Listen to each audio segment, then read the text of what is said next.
You need to know this about crypto as soon as possible. I'd even recommend watching this video over a couple times until you understand the 8 points I will make. These 8 points are designed to allow you to not just hopefully take them and somehow, shape or form apply it to your situation, therefore making more money in a safer possible way. Okay, so gaining rewards, reducing risk, but also cutting through the BS. This industry is notorious for scams, for people regurgitating information that they know nothing about. Why do I know this? Because I see it a lot. We're only 10 years old, if that. Really smart contracts and these smart contract application networks have only been around for even less than a decade. So we don't have the 20, 30, or 100 plus years worth of history and experts studying the market to rely on. So we have basically word of mouth passing around BS, and that's the premise of this video, is to help you get educated, help you find the right path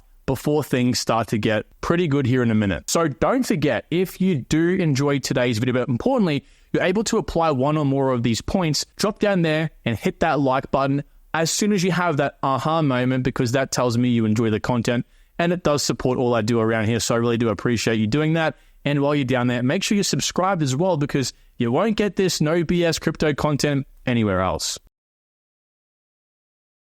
So the first point here is one that I've gotten a little bit of complaints from people before in the past, right? When I called out influencers. Now, I don't mean to cause beef with anyone. I respect everyone for their opinions. And of course, I'm probably going to be wrong on a few things. Everyone's going to be wrong on something, all right? But what I'm sort of saying with point number one, and that is influencers fundamentally are wrong most of the time, is that I'm not trying to single out people and say, you don't understand this, this is right, I'm right, blah, blah, blah. None of that sort of stuff. We're not trying to name and shame or do that to people here. But I do have a vested interest in everyone listening to other influencers' success. If I'm not just going to stand by, I'm sorry, and let someone tell you something that I know is fundamentally incorrect just because I don't want to stir up any sort of drama. I don't like that. It's against my morals. That's not what I like to do, okay? So in this case, some of the things I'm talking about here is relying on metrics. What I mean by that is looking in the past at what makes a quality project and saying, well, hey, the TPS is increasing, the blocks per second are increasing, whatever it may be, or as you can see here, they're spinning up X, Y, and Z, and there's new accounts and active users. I've been there before, guys. I used to be the guy that used to sit there and stare at on-chain data all day and say, well, this project looks like it's gaining traction, therefore it must be good. No. What makes a project quality in this bull run, no matter what any other influencer tells you, is fundamentally pumpamentals. Now, a few other YouTubers have been catching on to this model that I sort of formatted here: narrative, mean popularity, tokenomics, and team. One of those is Miles from X Crypto Banter. He made a video recently talking about this as well in a very similar format. Narrative and meme, most importantly in any cryptocurrency, number 1 and 2 thing you should look for. Then popularity, tokenomics, and then the team. This is what I teach. I spent over 10,000 hours in this industry looking at utility first, looking at all that stuff that you would apply to a traditional business, basically looking at the balance sheets, right? Only to realize what makes a project good in this market, in a speculation market, is most importantly where it is. Is it AI, gaming, or is it a bloody AR, VR coin? And how unique is it versus its competitors? Can people understand it, therefore grasp it, and want to buy the coin? And this number 1 point will actually carry through to the rest of the video as well, because I do see a lot of influencers. And again, it kind of upsets me to generalize all of these influencers, because I feel like I'm just saying I hate this industry, I hate everyone else. And it's not true at all. A lot of these guys know a lot more about some of these things than I do, and I respect most of them. But you have to understand as well, they do make some of these bolder claims without doing the research, basically. And again, following points will also include that, because a lot of these following points will pretty much be things that most people believe is true, but I'm going to tell you it's incorrect and the reasons why. Now, to continue on point number 1, the reason why pumpamentals is so important, and I've illustrated this here, is by actually breaking down what makes a coin pump, okay? A coin pumps at a given time, has its all-time high, based on its narrative and popularity, okay? Popularity being a specific event or reason as to why that project might gain instant popularity. This could be a roadmap update and a partnership announcement. and most importantly, narrative. So when other projects in that area gain traction, for example, DeFi summer, all AI coins popping up at the same time, that's when traction normally goes into it. Now, the velocity, how far a single project can pump versus other competitors, all depends on, most importantly, the meme, the unique aspect of it, what makes it different, and also the tokenomics and the team. That is a video for a whole different story. But what I've sort of done here is, if you're familiar with Tinder, right? I've actually taken one of Tinder's things where you matches and leads to dates and leads to relationships, so on and so forth. What I've done here is backtrack this and reverse analyze it to apply it to the situation. Okay, so what we're looking at here is basically when you're analyzing a coin, you first got to assess, is it in a good narrative? If it's not, get rid of it. Is it interesting? Is it mimetic? If not, get rid of it. Okay, and we continue to go down. Does it have a great meme? Is it interesting to you in the first place, right? Will it be popular? And then the last two I wanted to point out here was the tokenomics and the team. These both can be average, which is fine, but if they're bad, you want to get rid of it, because bad tokenomics or a bad team means that people might be afraid to buy it. Being average, people overlook it, doesn't matter. And if it's good, it actually plays back into the meme. It actually plays back into the velocity, which can help it, of course, grow faster. And number two here is that no one really truly knows when the all-time high for Bitcoin will actually occur. We're on this black line right now. This is Bitcoin's performance since each cycle's low. And the two previous cycles, we actually had their all-time high happen at the same time in October of those respective bull runs. Now, I believe we probably shouldn't be trying to gauge when we'll actually have an all-time high, at least over the next few more months. I think until December, which is pretty much between this period here, to really be able to tell, because as we can see from the last two cycles, this was where most of the initial momentum began. Now, whether we have a lengthening cycle, therefore a shorter cycle this time around, or whether we do somewhat fall between quarter three or quarter four of 2025, or bloody hell, somewhere in between that, no one knows. You're going to see articles like this pop up everywhere. You need to do me a favor and stay absolutely steadfast. Don't necessarily worry about what Bitcoin or Ethereum are doing, because people will always pin those two up and say, hey, well, Ethereum follows Bitcoin or Bitcoin follows Ethereum in some weird way, and therefore we have this amount more multiples or whatever to still go. Ignore it all. If you're realistic with your sell levels and price predictions for each coin, again, realistic is a very key, bold, underlined word there. That is fine. That's all you really need to be concerned about, at least in my opinion. People will pull up charts like this, the stock to flow model, and say, well, hey, if we follow this, or, you might have plan B, a very respectable person, by the way, say, well, hey, the chart here says that we might go up to $1.2 million Bitcoin price. I think we all agree it's not going to happen, okay? But he might even say, well, hey, let's reverse something here and we can probably look at between 3 to 500K. You don't want to be relying on any of that. You want to be looking at your sell levels. And if you are someone owning Bitcoin, wanting to take profits on Bitcoin for this cycle, you want to start low. Okay, that might be 125K. And then if that level is hit quite easily, maybe possibly move it up. But you need to analyze this now. What are you looking for Bitcoin or your assets? How many multiples do you actually need to achieve your goal? There's no point in you going ahead and actually like, oh, Bitcoin 300K, no problem, because I just wanted to hit 300K because that'll be a nice amount of money for me. No.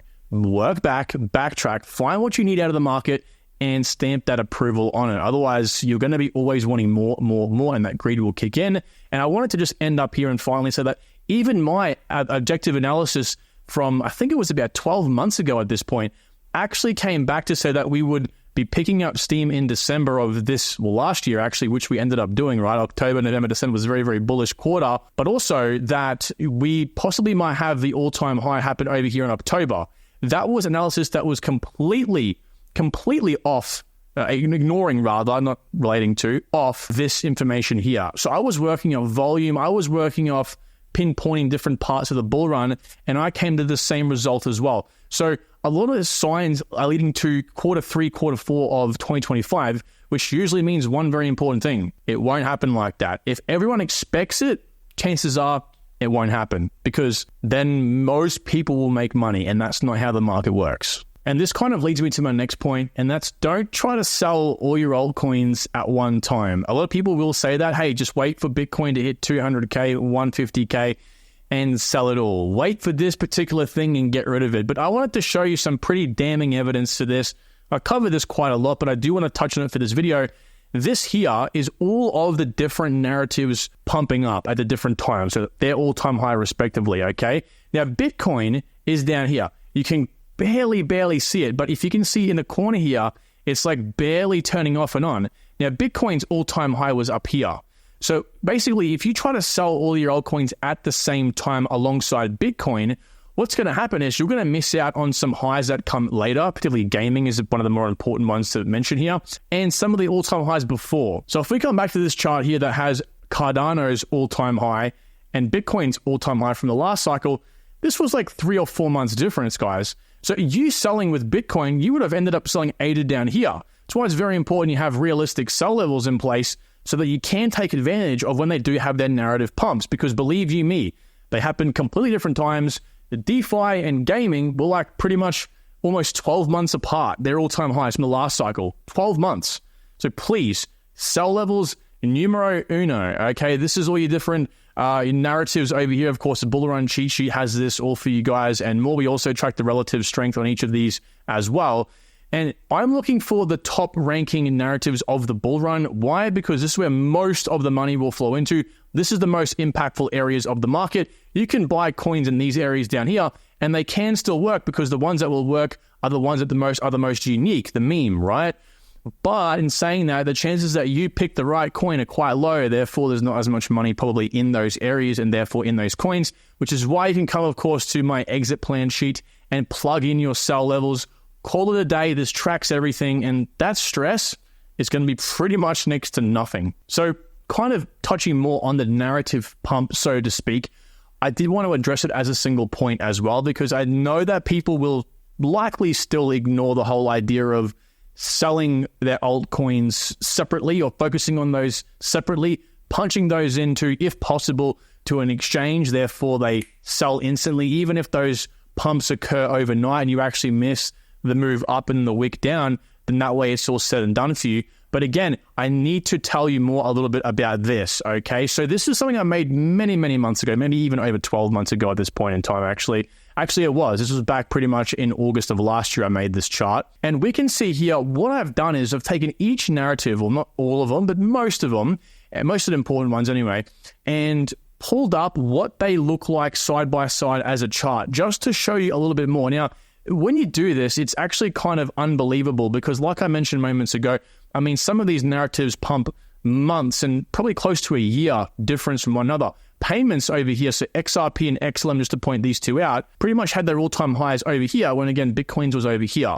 So just to make that point clearer as well, if you sold these when you were trying to wait for Bitcoin to pump, you would have been selling down here. Matter of fact, you wouldn't have been, because I know what it's like to be in a bull run at that point and go, hey, XRP's all-time high was over here, it's down here, surely it goes up even more. Surely the market's going to wait for poor old me to make the most amount of money. Surely, right? Well, no, you're wrong. Like we can see over here with layer ones, particularly a mix between Web 3 layer ones and Web 2 layer ones, right? Over here, Bitcoin's all-time high. These pumped months earlier. We can see some of them also had a secondary pump as well. And it's just kind of crazy how it all works, right? All works together. Again, IoT, this is a nice mix between IoT and layer one as well. Layer one's pumping over here. This wasn't their primary narrative. This was their sub-narrative. Their primary narrative had a pump more so over here towards the earlier part of the bull run. Oracle's gaming, probably one of the most important, as you can see, I've outlined already. Gaming occurred after Bitcoin's all-time high. So actually, you might have thought to yourself, like if you're in Gala, for example, oh, I've missed the bull run, poor old investment in Gala is crap, I'm going to sell. You sell, and then it just absolutely goes through a god candle, and then you ended up, you could have made like a 20x or whatever that was in that moment. So yeah, this was gaming. This is why I've said many times before as well, I agree with Alex Becker. We might have a similar situation play out for this cycle again. So understand, we work in narratives. We find the most prosperous narratives, and then we set sell levels. You can't go wrong. Next is tokenomics. I'll be very quick here because I made many videos on this subject, and that is the whole idea of inflation is bad. No, inflation is not bad. If you break down how a project works, for starters, when a project has inflation, okay, inflation is when validators secure the network. By securing the network, they get some tokens. Now, if you're someone who's ever staked in your life before to a validator, therefore you delegate, what happens when you receive the tokens over a course of time? Do you get those tokens and sell straight away? You don't. Inflation is only inflation if it actually impacts the price, and it doesn't impact the price unless the people getting the inflation, the tokens, sell. And not just sell on the open market. Okay, so inflation isn't actually a bad thing. Yes, high inflation will have a negative effect on the purchase power because people are afraid of it naturally, instinctively. You don't go to Zimbabwe and go, 100% inflation, whatever it is, okay? And it's a good thing. It's ingrained to be a bad thing, but in crypto, it's a little bit more deep than that. And that kind of also carries through to the low float, high supply conundrum a lot of these people are talking about now, where projects will start with a very, very low float and have these big unlocks. And they'll talk about something called FDV, fully diluted value, and say, well, hey, for example, Wormhole's current market cap is 600 million. The FDV is 3.3 billion. Oh my God, that means that Wormhole is going to have to like 6 or 7x in order to set the same price. It's going to be heavily diluted. This is bad. Stay away, stay away. But guys, FDV in a sense falls back to this whole low float, high supply, fallacy, right? Where basically the FDV takes into consideration all of the tokens in circulation. And for Wormhole's case, this is month 56, which is like 5 to 7 years away. We're not going to be selling in 5 or 7 years. We're selling over here in like month 15. So if we're going to work out FDV or fully diluted value, we should really be working out diluted value, which is at the time we expect last to sell, which is December of 2025 in the worst case. Then we can kind of work it out. But in the same respects, a big fallacy as well is that, well, again, if these tokens are unlocked over the course of time, just like inflation, it's theoretically supposed to dilute the project. Doesn't work like that, guys. This is where the distribution comes into play and the vesting at the same time. When these unlocks occur, we can see some larger unlocks occurring over here. I might even pull up Pith, for example, as well. When these unlocks occur, you see these color-coded areas, we need to know who's getting the tokens. Because if you unlocked all of Pith's tokens tomorrow and gave them all to me and you didn't know about it, it wouldn't impact the price of Pith at all. If I then told you about it, everyone would panic, everyone would sell, and the price would drop. Now, if I sold my Pith tokens, yes, it would impact the price of the project because I'm selling on the open market, and the way that price is located is the average of all the markets. So back to Wormhole, price is located this price up here by taking the average of all the publicly traded markets, okay, which is, of course, found by depth, and that's a whole different story. Again, we can get into a very complicated conversation about this all. Needless to say, you need to be looking towards the vesting because like I called many, many months ago with a few situations, we'll talk about one here in a moment, with Pith, is that most of the time retail sells on these big unlocks out of fear, and on the day, nothing actually happens. So people buy it back up again and it's all said and done. So make sure if you are going to be looking at the vesting schedule or unlocks that you see who has access, if it's people like the VCs, advisors, maybe even the team or the community rounds, for example, they will likely sell, but if it's only a smidgen of the unlock, it's not going to really impact the market at all, even if they all sold simultaneously, okay, and rang the siren together. So make sure you look into this and understand how to read it because you can make some pretty good dollar cost average if you do. Now, the next point here is that we're in a speculation market, guys. I'll make this one nice and quick because it needs to be addressed, but there's not too much to talk about here. Crypto isn't a market where we can kind of look again towards the metrics or look towards anything of reason, okay? This is purely speculation, which means no one knows what the hell's happening.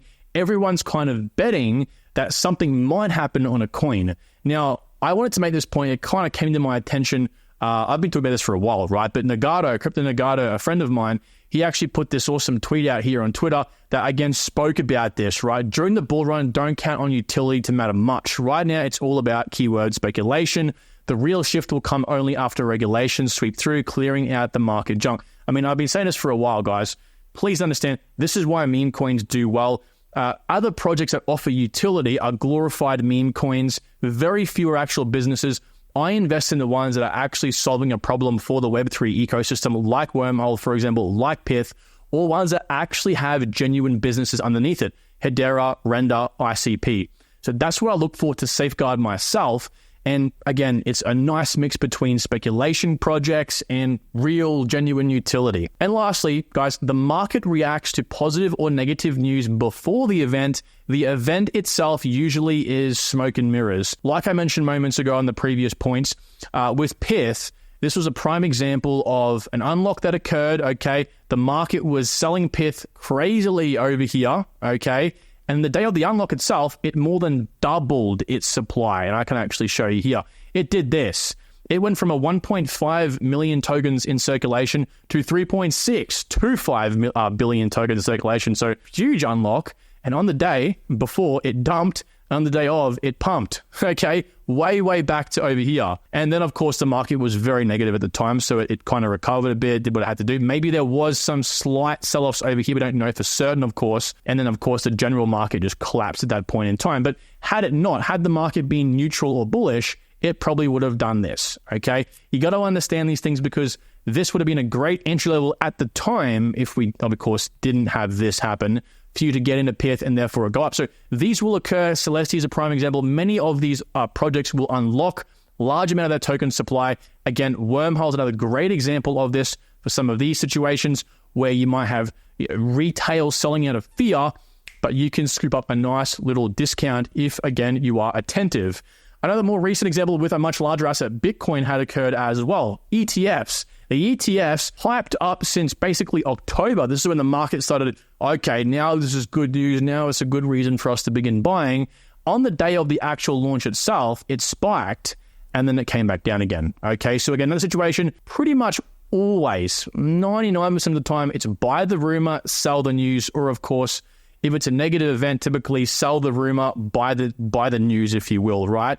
That same sort of situation can be said with the recent Germany selling. Okay, Germany started selling or rumored to sell their Bitcoin, and then they started selling, and the market actually pumped up a little bit when they started to sell. Okay, so it's always backwards in crypto. Use that information to your advantage and go ahead and look to capitalize. That's all we can really do, right? So guys, thank you for watching this video. I know it was a bit of a longer one, but these are some of the points I think that you need to know to capitalize on the bull run and stay away from that BS doctrinated crypto information. No shout outs, no hard feelings towards anyone. If you don't know, you don't know. And let's just all try to make money. That's I think the end goal here, right?